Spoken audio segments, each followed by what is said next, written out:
مولا علی علیہ السلام کا فرمان ہے کہ کسی کے سامنے اپنی صفائی پیش مت کرو، کیونکہ جس سے تم پر یقین ہوگا اس سے ضرورت نہیں، اور جس سے تم پر یقین نہیں ہوگا وہ مانے گا نہیں۔ مولا علی علیہ السلام کا فرمان ہے کہ انسان اس وقت تنہائی پسند کرتا ہے جب لوگوں کی حقیقت اس کے سامنے آنے لگتی ہے۔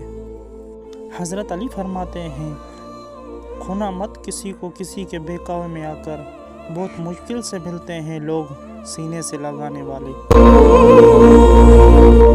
حضرت علی علیہ السلام فرماتے ہیں، جس کا ملنا دعاؤں میں بھی نہیں ہوتا وہ چیز پھر تہجد میں مل جاتی ہے۔ علی علیہ السلام فرماتے ہیں کہ جاہل کے سامنے عقل کی بات مت کرو، پہلے وہ بحث کرے گا پھر وہ اپنی ہار دیکھ کر دشمن بن جائے گا۔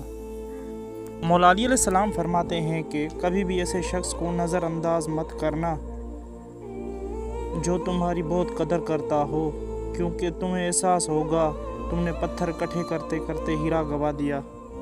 مولا علی علیہ السلام کا قول ہے کہ جب کچھ نہ ہو تو صبر کرو،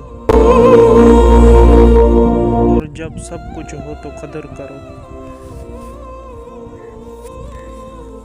مولا علی علیہ السلام فرماتے ہیں کہ کسی کی مدد کرتے وقت اس کے چہرے کی جانب مت دیکھو، ہو سکتا ہے کہ اس کی شرمندہ آنکھیں تمہارے دل میں ایک غرور کا بیج بوئیں۔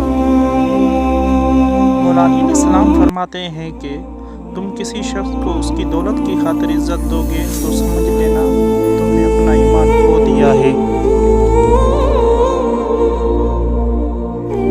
مولا علی علیہ السلام فرماتے ہیں کہ خاموشی اپنا لو مگر شکوہ نہ کرو، عزت نہ ملے تو کنارہ کر لو۔ حضرت علی علیہ السلام فرماتے ہیں کہ سب سے گہری چوٹ اسے لگتی ہے جس کا دل صاف ہو، روح نیک ہو، اور پھر بھی وہ ایسے لوگوں کے بیچ جینے پر مجبور ہو جو نہ اس کی بات سمجھ سکتے ہیں اور نہ ہی اس کی خاموشی۔ اصلی تنہائی بھیڑ میں ہوتی ہے، جبکہ کوئی تمہارا سچا دل پہچان نہیں پاتا۔